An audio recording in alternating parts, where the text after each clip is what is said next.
네, 안녕하십니까. 서초 50 플러스의 BTS 강사 정석일입니다. 멋진 자동차가 그려진 본 템플릿은 allppt.com에서 빌려왔습니다. 문의사항이 있으시면 아래 이메일로 하시면 될 듯 합니다.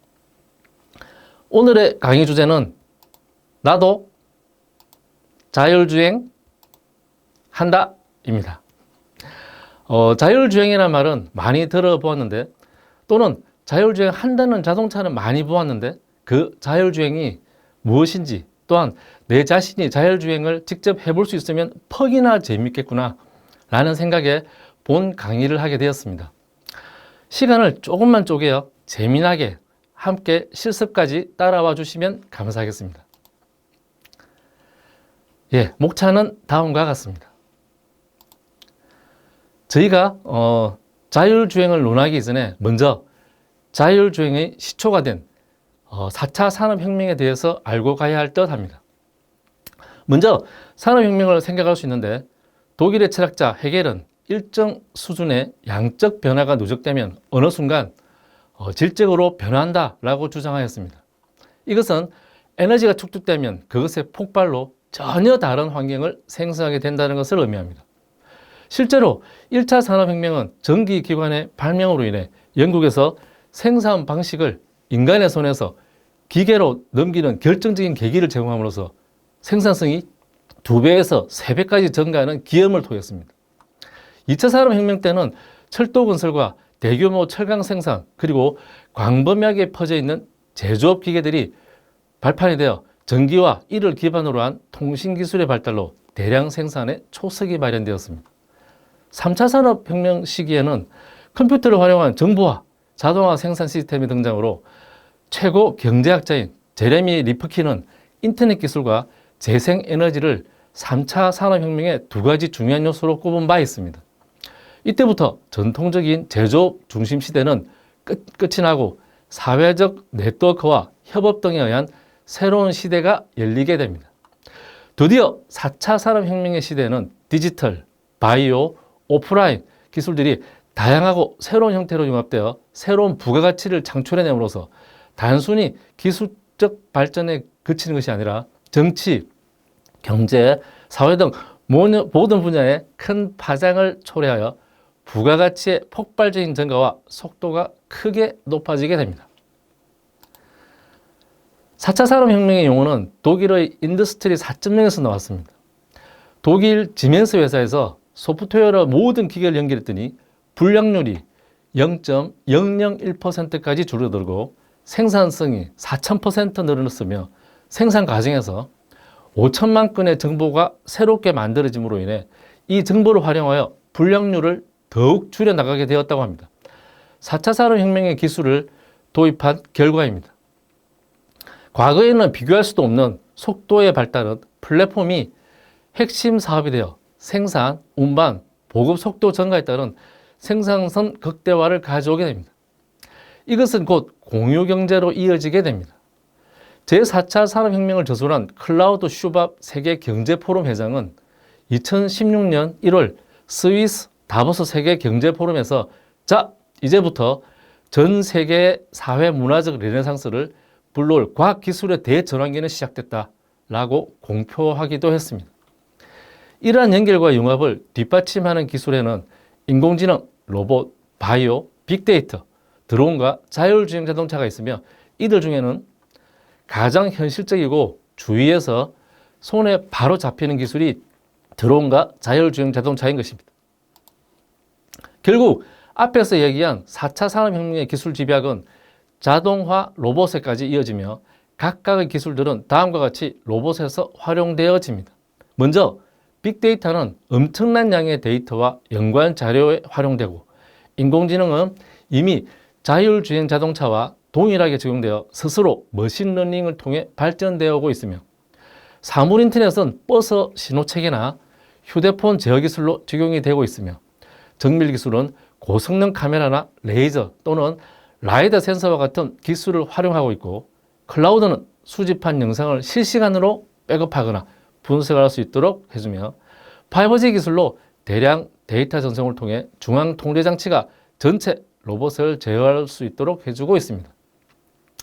이러한 자동화된 로봇은 인공지능 탐사 로봇이나 반도체 생산 로봇 등에서 많이 활용되고 있으며 자율주행 로봇도 점차 자율주행 자동차로 변신을 통해 발전해 가고 있는 과정입니다. 하지만 4차 산업혁명은 좋은 면만 보이는 것은 아닙니다. 현실에 와서는 4차 산업혁명에서 탄생한 로봇이 인간의 일자리인 직업을 소멸시키는 결과를 가져오게 되는 문제점을 나타내고 있습니다. 2017년에 구글에서 소개한 2030년까지 소멸되는 대표적인 직업 100개와 파괴 기술을 보면 아래서부터 로봇 기술이 발전하면 외과의사나 경비원의 직업이 줄게 되고, 인공지능의 기술이 발전하면 피트니스 트레이너나 통번역 전문가의 일자리가 없어지게 되고, 빅데이터의 기술이 발전은 법률사무소 직원의 일자리를 앗아갈 것입니다. 급기야 최근 크게 떠오르는 드론의 발전은 택배기사나 우편 배달의 할 일을 가져갈 것입니다. 더욱이 자율주행 자동차가 일반화된다면 교통경찰이나 주차장 직원의 일자리를 많이 잃게 될 것입니다. 그렇다면 정말로 직업이 저리도 무지막지하게 소멸되어져서 인간은 할 일 없이 그냥 놀기만 하게 될까요? 지금부터는 자율주행 자동차에 대해서 한번 보도록 하겠습니다. 먼저 자율주행 자동차란 무엇일까요? 자율주행 자동차란 자동화된 주행, 즉 운전자를 보조하기 위한 시스템으로부터 시작해서 시스템이 운전자 없이도 스스로 판단해서 주행을 하기까지의 포괄적인 의미를 가지는 자동차입니다. 자율주행 자동차를 뒷받침하는 핵심 기술은 프로그래밍 코드와 인공지능, 레이더, 초음파, 카메라 등의 기술이 융합되어 가상세계와 현실세계가 통합되는 기술로 지배하게 됩니다. 이렇게 되도록 전통적인 자동차 제조 기술은 자연스럽게 디지털화된 기술로 변신하게 되어 결국 산업 간의 경계가 모호해지게 될 것입니다.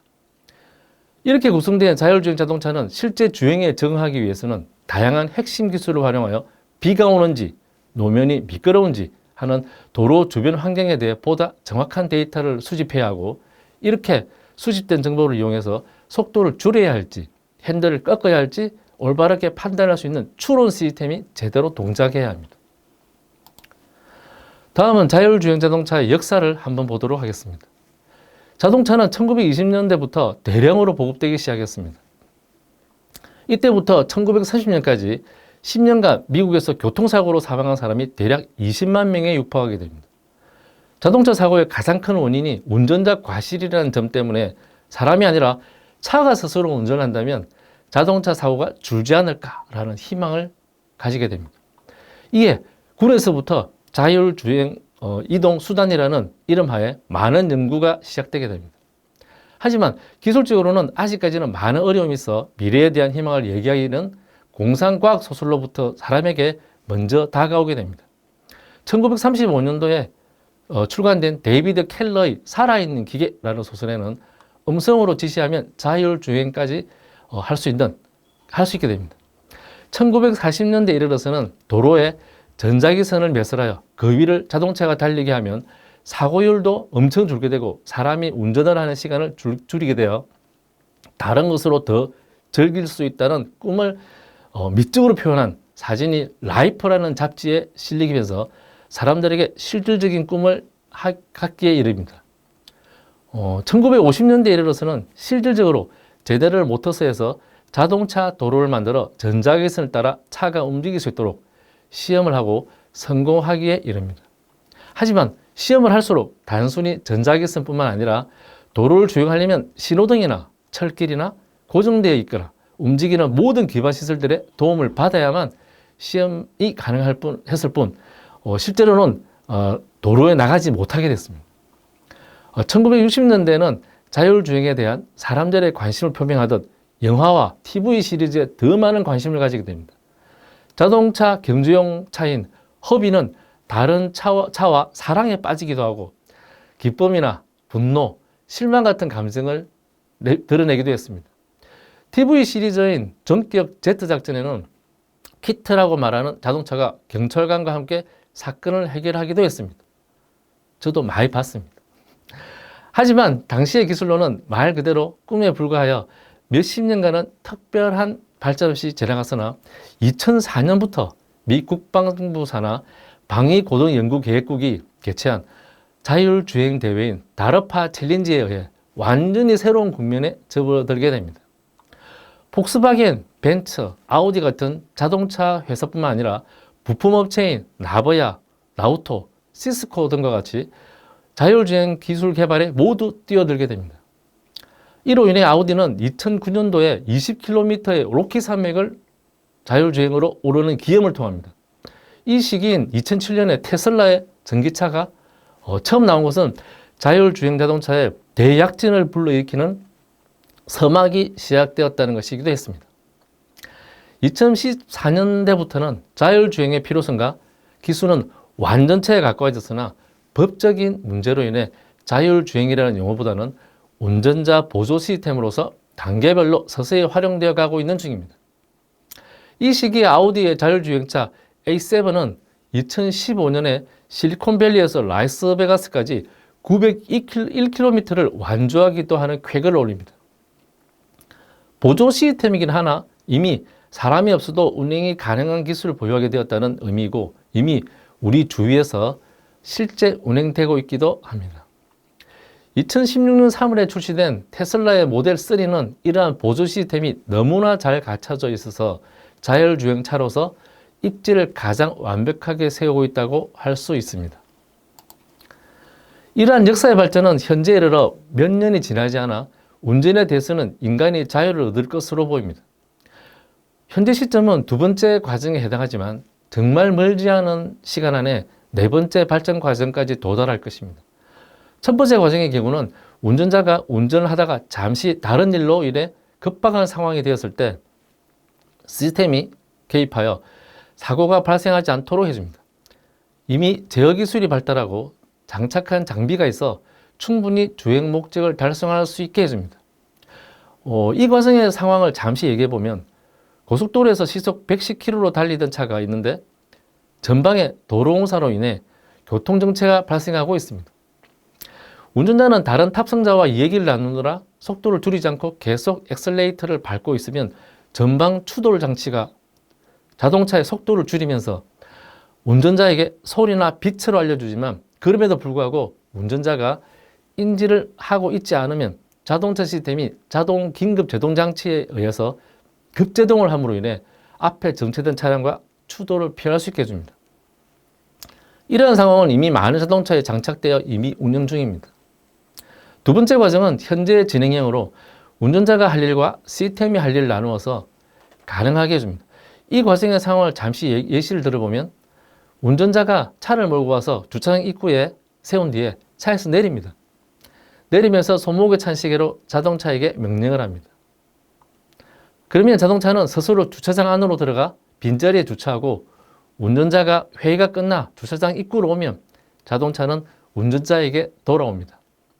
실제로 이러한 기능은 아우디 A 시리즈에서 장착되어 있으며 운전자가 고속도로에서 손을 떼는 때도 아우디 AI 교통체증 지원 파일럿 시스템으로 인해 더욱 업그레이드 중에 있다고 합니다. 세 번째 과정은 2025년도에 다가올 미래로 운전자는 운전석에 착석해 있을 뿐 모든 제어를 시스템이 가져가는 것입니다. 이 과정에 대해서 예시를 잠시 들어보면 운전자는 아이들과 탑승 후에 아이들의 학원을 각각 순서대로 내려준 다음 다시 집으로 향합니다. 이때 운전자는 운전대를 잡은 것이 아니라 아이들과 간식을 먹고 노래했고 그 다음에 마지막으로 집에 돌아오는 길에는 잠시 눈까지 붙이기도 했습니다. 운전자는 그냥 자리에 앉아 있기만 하면 되기 때문입니다. 네 번째 과정은 곧 8년 뒤에 펼쳐질 세상입니다. 완전 자율 자동차로 자동화 기술이 5단계로 가장 최고의 경지에 이르게 됩니다. 이 과정을 잠시 예시를 들어보면 두 명의 비즈니스맨은 회의를 하기 위해 장거리로 자동차를 이동합니다. 자동차에는 원탁과 의자만 있을 뿐 다른 운전자에 관련된 것은 아무것도 없습니다. 두 사람은 회의에 필요한 정보를 교환한 후에 의자 기대어 눈을 붙입니다. 약 2시간이 흐른 후에 약속된 회의 장소에 도착하고는 두 사람은 자동차에서 내려 회의에 참석합니다. 그동안 자동차는 스스로 전기 충전, 그 다음에 세차도 하고 주차장에 딱 대기하고 있습니다. 두 사람은 회의를 마친 후에 건물 입구에 마중 나온 자동차에 올라타서는 각자 영화를 보거나 게임을 하며 집으로 향합니다. 자동차에게는 별도의 지시가 필요 없습니다. 왜냐하면 모두 이미 스케줄링 되어 있기 때문입니다. 엄청 기대가 되는 세상입니다. 자율주행 자동차의 이러한 발전 과정은 다음과 같은 기술 단계별 자동화 분류에 기인합니다. 이것은 자율주행을 위한 기반 기술을 단계별로 분류하여 자율주행을 함에 있어서 안전에 가장 방점을 두고 엄격하게 통제하여 관리하도록 하고 있습니다. 레벨 0로부터 레벨 5까지 6개의 레벨을 두고 있으며 레벨 0, 1, 2까지는 제어의 주체도 인간이고 주행에 대한 책임도 인간이 가지도록 하고 있습니다. 레벨 0의 경우는 비자동화 단계로 운전자가 주행의 모든 것을 통제하고 책임지는 단계입니다. 운전자가 항시 운전하며 차량의 시스템은 긴급 상황 알림과 같은 보조 기능만을 수행합니다. 어쨌든 결론은 주행 책임은 오롯이 인간에게 있다는 겁니다. 레벨 1은 운전자 보조 단계로 차선 유지 기능을 통해 운전자를 보조하는 단계입니다. 차량의 속도와 차간거리 유지, 차선 유지로 운전자를 보조합니다. 역시 마찬가지로 주행 책임은 모두 인간에게 있다는 것입니다. 레벨 2는 부분 자동화 단계로 조건 내에서 일정 시간 동안 차량의 조향과 가감속을 차량이 인간과 동시에 제어할 수 있는 단계입니다. 완만한 커브에서의 보조 주행이 가능하다는 것으로 운전자는 항상 주행 상황의 모니터링이 필요하며 시스템이 인지하지 못하는 상황 등에서도 운전자가 즉시 운전에 개입해야 합니다. 결론은 아직도 주행 책임은 인간에게 있기 때문에 정신을 똑바로 차려야 됩니다. 레벨 3, 4, 5까지는 제어의 주체도 시스템이고 주행에 대한 책임도 시스템이 가지도록 하고 있습니다. 레벨 3의 경우는 조건부 자율주행 단계로 고속도로와 같은 특정 조건의 구간에서 시스템이 주행을 담당하며 위험시에만 운전자가 개입하는 레벨입니다. 시스템의 요구 조건을 넘어서는 경우에 시스템은 운전자의 즉시 개입을 요청합니다. 현재 국내에서도 레벨 3에 해당하는 자율주행 자동차는 도로에 많이 나와서 운행 중입니다. 레벨 4의 경우는 고등 자율주행 단계로 대부분의 도로에서 자율주행이 가능하며 주행 제어와 주행 책임이 모두 시스템에 있습니다. 다만 악천후와 같은 특정 조건에서는 운전자의 개입이 요청될 수 있기 때문에 인간을 통한 주행 제어 장치가 필요한 단계입니다. 레벨 5는 완전 자율주행 단계로 운전자는 불필요하며 탑승자만으로 주행이 가능한 단계입니다. 탑승자는 목적지만 입력하며 시스템이 모든 조건에서 주행을 담당합니다. 레벨 5 단계에서는 차량의 조향과 가속, 감속을 위한 제어 장치들이 불필요합니다. 우리나라 국토부는 세계 최초로 자율주행 레벨 3에 대한 안전기준을 제정하였습니다. 2020년 7월부터 시행되었으며 2020년 7월부터 레벨 3 자율주행차 출시와 판매도 가능해졌습니다.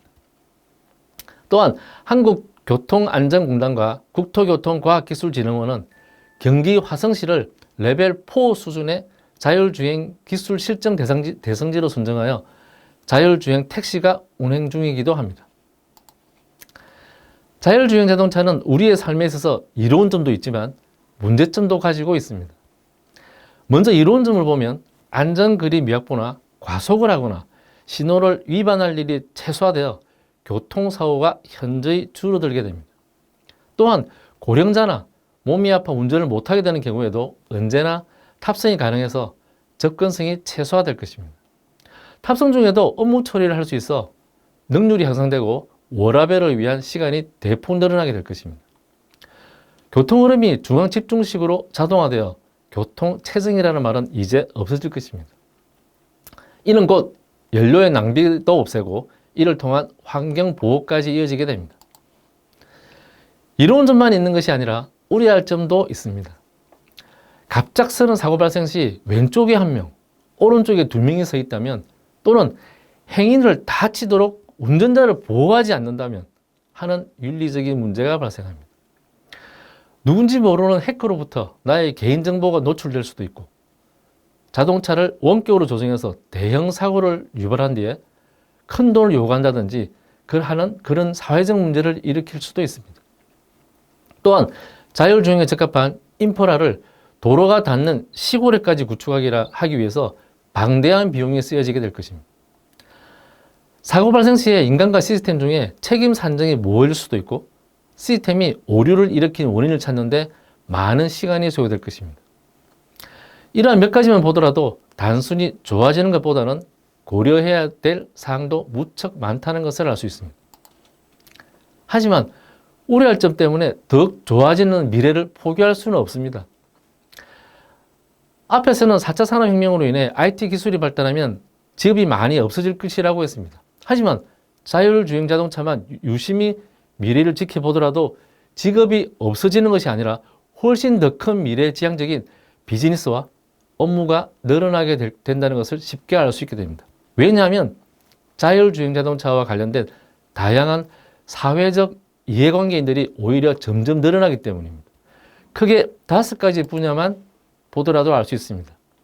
첫 번째로는 판매 대리점 자동차 정비소 보험회사가 이해관계인입니다.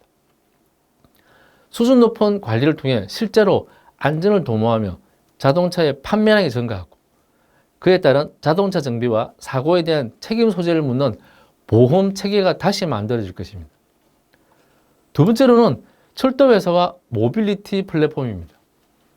자율주행 자동차가 생김으로 해서 철도를 타지 않는 것이 아니라 철도는 도시 간, 국가 간의 장거리 고속주행을 위해서 필요하고 도시에 진입하기 위한 환승센터를 통해서 훨씬 더 효율적으로 발전할 것입니다.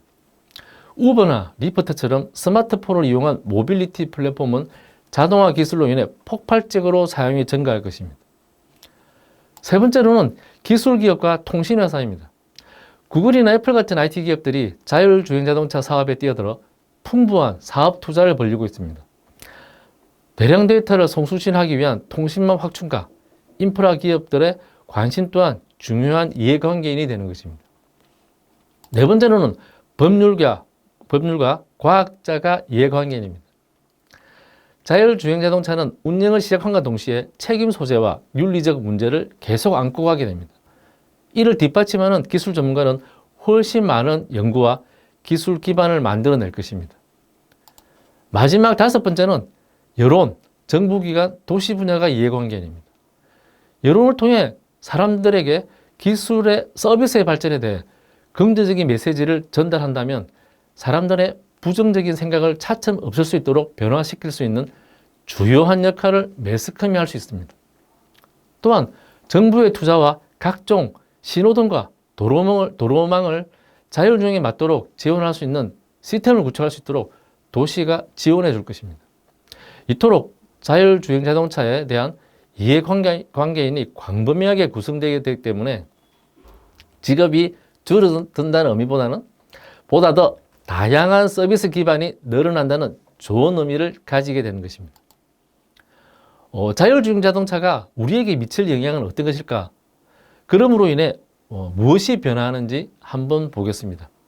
크게 3가지 관점에서 볼 수 있는데 첫 번째는 자동차에 미치는 영향입니다. 이제까지는 자동차를 구성하는 것은 기계적인 부분과 전기적인 부분이 모두였습니다. 하지만 이제부터는 센서, 알고리즘, 프로세서 등 정치, 사회, 경제 전반에 이르는 생태계가 만들어진다는 것입니다.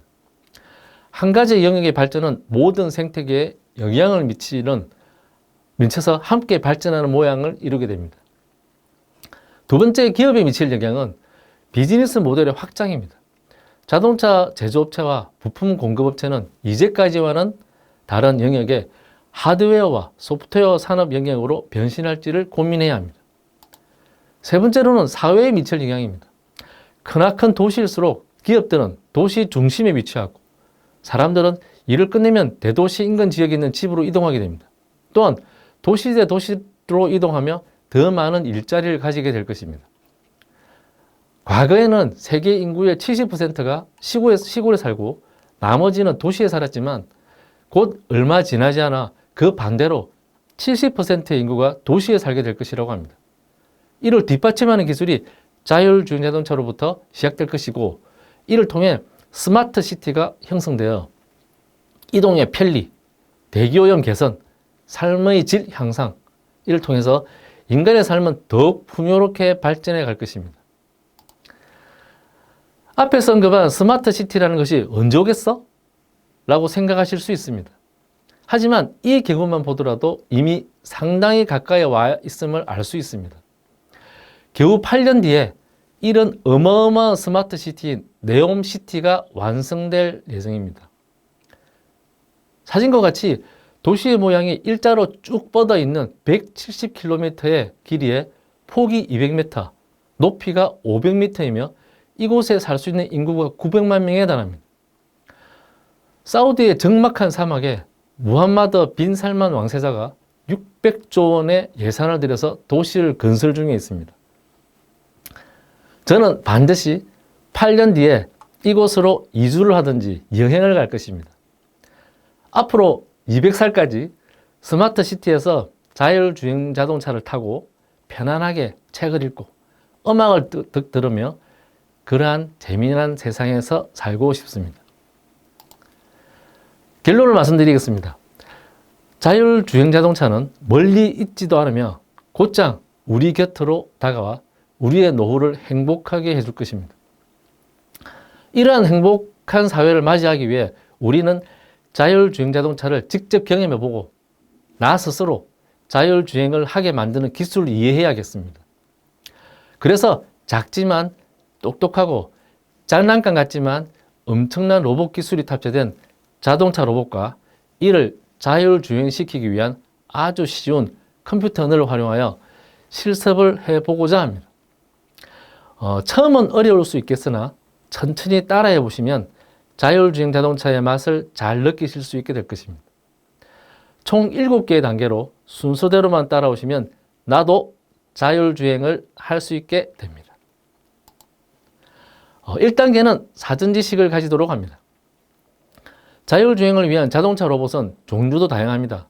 아마존에서 만든 자동차 로봇도 있지만 우리나라 세온에서 만든 알티노 자동차 로봇을 통한 자율주행은 세계적으로도 명성이 자자합니다. 이 자동차를 위해 프로그램 사용도 필요합니다. 오케스트라와 스크래치가 그것입니다.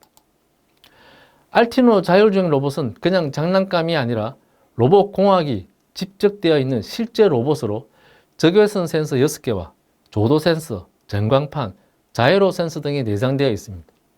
이것으로 충분한 자율주행이 가능하도록 설계되어 있는 똑똑한 자동차 로봇입니다.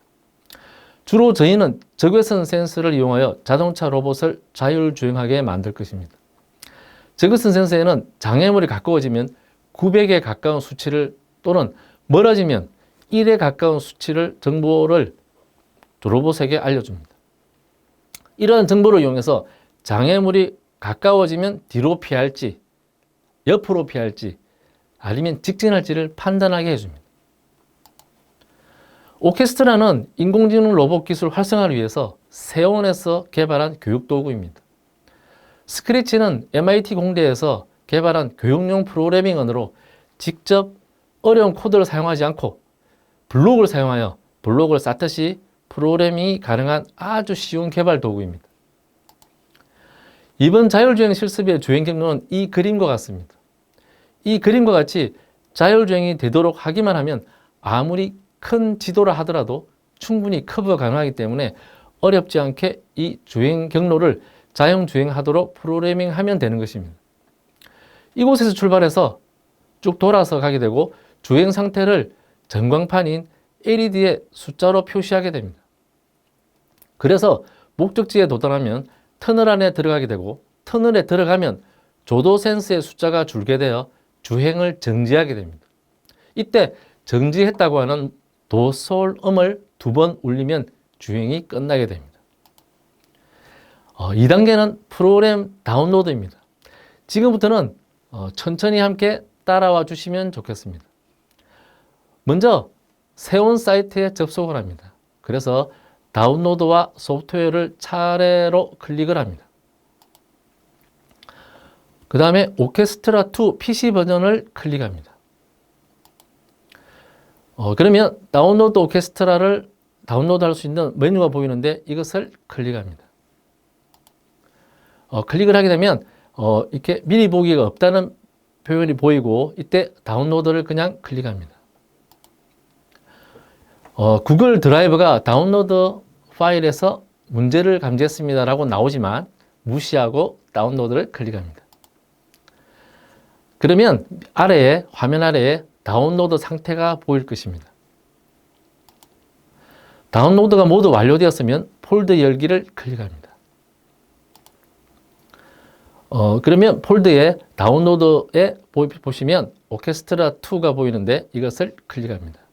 그러면 프로그램이 설치가 됩니다. 그러면 처음에 나타나는 넥스트를 클릭합니다.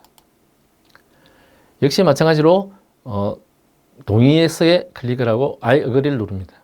그러면 프로그램이 설치되는 것이 보입니다. 마지막으로 피니시를 클릭합니다. 자, 그렇게 되면 이제 프로그램이 실행이 될 텐데 방금처럼 바로 실행이 되지 않더라도 이렇게 윈도우 메뉴에서 오케스트라2를 찾아서 실행을 하셔도 됩니다. 그러면 이제 오른쪽과 같은 메뉴가 뜨게 되는데 이때 저희는 오늘 로봇이 없이 사용하기 때문에 로봇 없이 사용해 보기를 클릭합니다. 맨 위에 있는 알티노를 클릭합니다. 그러면 오케스트라 화면이 펼쳐지고 이때 왼쪽의 메뉴 중에 코딩을 누르고 두 번째 스크래치를 클릭합니다. 스크래치는 조금 전에 설명드린 대로 MIT 공대에서 만든 블록화된 아주 쉬운 언어입니다. 지금 화면처럼 메뉴와 블록 모음과 블록 확장과 스크립트, 무대, 스프라이트 이게 모두 메뉴의 모두입니다. 간단하게 블록으로 왼쪽에 있는 블록 모음에서 오른쪽에 있는 스크립트로 블록을 갖다 놓기만 하면 수행이 되는 아주 간단한 프로그래밍입니다. 굳이 복잡하게 프로그래밍 하지 않더라도 자율주행이 가능하도록 만들어준다는 것입니다. 5단계는 환경 설정입니다. 먼저 맨 아래에 있는 확장 기능을 추가하기를 클릭합니다. 그러면 알티노가 보이는데 이때 알티노를 클릭합니다. 그렇게 하게 되면 스크래치에 보시다시피 알티노 블록이 추가된 것을 확인할 수 있습니다. 이 다음에는 예시로 넣어드린 파일을 불러올 텐데 파일에서 불러오기를 클릭합니다. 그러면 예시로 만들어져 있는 자율주행 프로젝트에 해당하는 프로그램을 불러올 수가 있습니다. 클릭을 합니다. 그러면 6단계로서는 자율주행을 코딩하는 것입니다. 코딩은 너무나 쉽습니다. 그냥 블록을 왼쪽에서 오른쪽으로 가져다 놓기만 하면 프로그래밍이 되는 것입니다. 이것이 자율주행 프로그램의 전체입니다. 간단하죠? 잠시 좀 설명을 해드리면 크게 세 가지 부분으로 나눌 수가 있습니다. 첫 번째가 선언부입니다. 위에 클릭했을 때는 그냥 클릭만 하면 지금부터 실행이 된다는 의미입니다. 그리고 선언부에서 세 가지를 선언해 주는데 전진 속도는 300이라는 숫자를 줍니다. 후진 속도는 마이너스 350이라는 숫자를 줍니다. 그 다음에 적외선 거리는 15로 줌으로 해서 앞에 장애물이 다가왔는지를 판단해 줄 수 있도록 해줍니다. 두 번째는 실질적인 자율주행부입니다. 실제로 자율주행에 답니다, 이게. 하지만 이제 간단해 보이지만 조금 더 약간 복잡한 부분은 뒤에 설명하겠습니다. 어쨌든 실질적인 자율주행부는 조도 센서가 100이 될 때까지 계속해서 반복을 합니다. 그러니까 자율주행 계속 실행을 계속해서 반복을 하게 된다는 거죠. 조도 센서가 100m로 된다는 이야기는 터널 밑으로 들어갔는지 안 들어갔는지를 판단하는 것입니다. 다음은 주행 종료 마무리부입니다. 이렇게 하면 끝이 납니다. 지금 보이시는 것처럼 뒷바퀴 구동 좌와 우를 모두 정지시키고 그 다음에 옥타브로 도와 소를 두 번 반복해라고 되어 있죠. 그래서 도, 솔, 도, 솔을 울리게 되죠. 그리고는 마지막에 모두 정지하는 것으로 끝이 납니다. 그렇게 해서 세 가지 큰 단계로 인해서 사실은 자율주행은 다 마무리되는 것입니다. 하지만 이게 다 끝은 아니고 실질적인 자율주행 코드를 한번 보도록 하겠습니다. 보시는 것처럼 되게 복잡해 보이나 사실은 그렇지 않습니다. 자율주행 계속 실행에 대한 이 부분은 7개의 룰만 알면 간단히 해결이 됩니다. 먼저 첫 번째 룰은 이렇습니다. 적외선 센서 1과 적외선 센서 2와 적외선 3 센서 모두 앞에 장애물이 있다면 후진하라. 그러면서 전광판에 1 또는 2를 표시하게 됩니다. 그렇지 않은 경우는 다음 지시를 따르라. 그래서 룰 첫 번째에 해당합니다. 그거를 지금 블록이 보이시는 것처럼 간단하게 집어넣을 수가 있습니다. 룰 두 번째는 적외선 센서 1과 적외선 센서 2 앞에 장애물이 있다면, 보이시죠? 장애물이 있다면 왼쪽으로 뒤로 후진하랍니다. 뒤로 빠지게 되는 거죠. 우리가 일반적으로 운전할 때 당연히 이렇게 하겠죠. 그렇게 하도록 현재 보시는 것처럼 블록을 만들어줍니다. 블록을 만드는 것은 아까 조금 전에 설명드린 대로 왼쪽에서 오른쪽으로 갖다 놓는 것만으로 끝이 납니다. 자, 그래서 이렇게 장애물이 없다면 다음 지시를 또 따릅니다. 자, 세 번째 룰입니다. 적외선 센서 2와 적외선 센서 3에 장애물이 있다면 이번에는 오른쪽으로 후진합니다. 당연한 거죠. 그리고 그렇지 않다면 다음 지시를 또 따릅니다. 네 번째 룰입니다. 적외선 센서 1 앞에 장애물이 있다면 오른쪽으로 전진을 합니다. 그러면서 전광판에는 5라는 숫자를 표시해 줍니다. 또 그렇지 않다면 다음 지시를 따릅니다. 우리가 그냥 상식적으로 생각하시면 돼요. 왼쪽에 당연히 장애물이 있으면 우측으로 나가겠죠? 아, 요렇게 하도록 하는구나 라고 이해를 하시면 됩니다. 위에 블록으로 만들어진 것도 보시면 똑같은 그런 의미로 보이시죠? 예. 자, 룰 다섯 번째는 적외선 센서 3번 앞에 장애물이 있다면 왼쪽으로 전진하라입니다. 전광판에는 6을 표시합니다. 그렇지 않으면 다음 지시를 따릅니다. 여섯 번째 룰은 적외선 2 앞에 장애물이 있거나 또는 적외선 2와 3 앞에 장애물이 있으면 왼쪽으로 후진하라. 전광판에는 8을 표시합니다. 그렇지 않으면 직진하랍니다. 그러니까 방금 조금 전까지 보신 것처럼 나머지의 룰에 적용되지 않는다면 그냥 직진을 하고 전광판에 0을 표시하게 됩니다. 마지막 룰 일곱 번입니다. 아까 우리가 그냥 지나왔던 부분인데, 자, 적외선 센서 4가 적외선 센서 5보다 가까이 앞에 장애물이 있다면, 즉 우측에 장애물이 있다면 오른쪽으로 후진합니다. 왜냐하면 앞으로 나가기 위해서입니다. 앞으로 왼쪽으로 피하기 위해서 살짝 꺾어준다는 개념으로 보시면 되죠. 그래서 전광판 1을 표시하고 오른쪽으로 후진을 하게 됩니다. 그렇지 않다면 왼쪽으로 후진합니다. 전광판에는 2를 표시합니다. 자, 이렇게 해서 모두 끝났습니다. 사실은 이렇게 해서 코딩이 다 완료됨으로 해서 자율주행을 할 수 있는 준비가 다 된 겁니다. 그래서 마지막 일곱 번째 단계로는 자율주행을 직접 해보도록 하겠습니다. 이번 강의에서는 로봇을 직접 사용하지 않고 본 영상을 통해 간접 경험을 하기로 하겠습니다. 오케스트라 프로그램을 통해서 실시간으로 적외선 센서의 값을 볼 수 있어서 훨씬 자율주행을 이해하는 데 도움이 되리라 생각됩니다. 이제 보시겠습니다.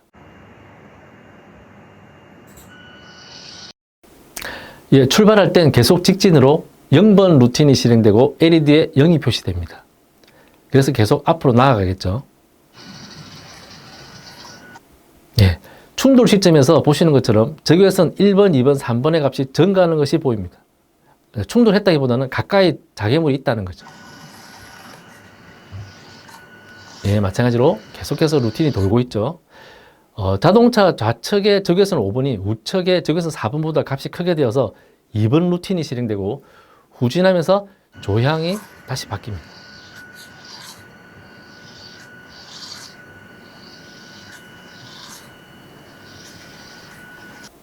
네, 적외선 1번과 적외선 2번의 값이 증가되어 루틴 3번이 실행되고 조향이 왼쪽으로 20도 회전하며 후진을 하게 됩니다. 적외선 1번의 값이 증가되어 5번 루틴이 실행되고 전진을 하면서 조향이 오른쪽으로 10도 회전하게 됩니다. 충돌 시점에 적외선 2번의 값이 증가되어 8번 루틴이 실행되고 후진을 하면서 조향이 왼쪽으로 20도 회전하게 됩니다. 후진하는 와중에 적외선 1번 값이 증가되어 루틴 변경이 또 곧 발생하게 됩니다. 5번 루틴이 실행되고 전진을 하면서 조향이 오른쪽으로 10도 회전하게 됩니다.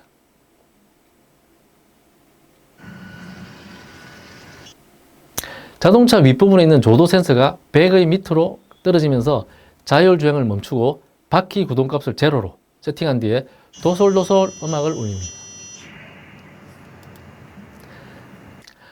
참고 사이트, 참고 영상, 참고 교재를 등록해 두었습니다. 질의사항은 이메일이나 답글로 남겨주시면 감사하겠습니다. 도전!